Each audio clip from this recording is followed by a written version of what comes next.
Assalamualaikum warahmatullahi wabarakatuh. Perkenalkan, nama saya Muhammad Afri dengan NIM 18060065.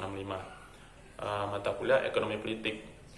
Baiklah, saya di sini akan menjelaskan tentang ekonomi politik baru. A.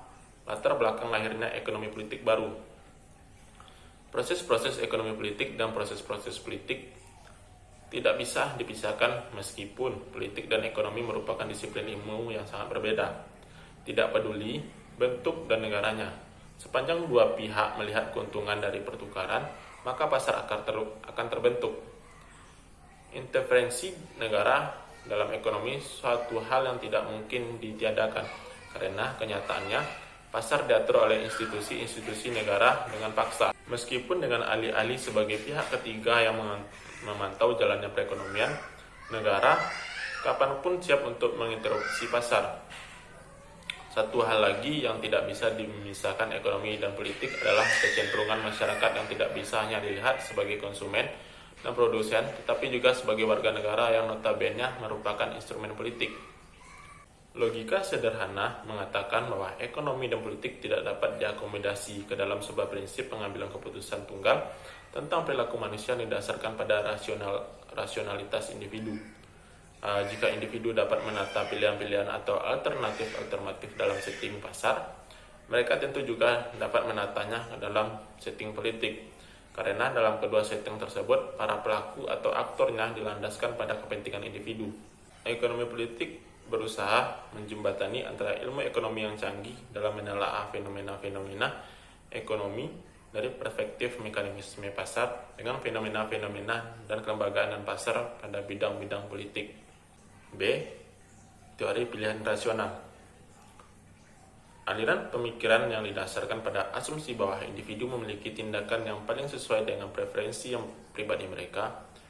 Teori pilihan rasional digunakan untuk memodelkan pengambilan keputusan manusia, terutama dalam konteks ekonomi mikro, di mana teori ini membantu ekonom lebih memahami perilaku masyarakat dalam hal tindakan individu, seperti yang dijelaskan melalui rasionalitas, di mana pilihan konsisten karena dibuat sesuai pilihan pribadi. C. Teori pilihan publik. Menurut Samuelson dan Nordhaus, teori pilihan publik merupakan salah satu cabang ilmu ekonomi yang mempelajari bagaimana pemerintah membuat keputusan yang terkait dengan kepentingan masyarakat atau publik. Menurut Cuparaso dan Levine, pilihan publik sebagai aplikasi metode ekonomi terhadap politik.